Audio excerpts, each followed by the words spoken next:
Hi friends, this is 5 Minutes Tech YouTube channel. Here is Samsung Galaxy Tab A7 Lite. In this video, you will learn how you can add voicemail number in your tablet Samsung Galaxy Tab A7 Lite.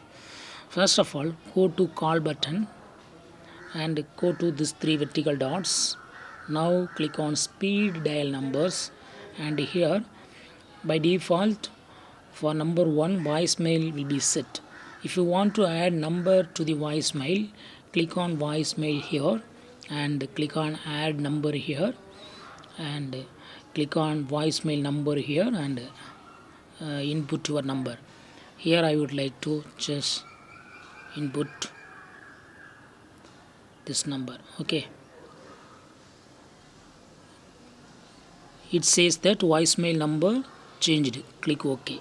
So if you dial 1, voicemail will go. Okay,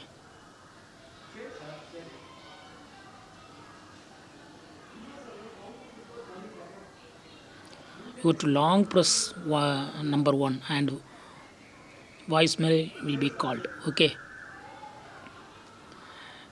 in this way you can easily set or add voicemail number to your tablet Samsung Galaxy Tab A7 Lite. That's all friends, thanks for watching, bye.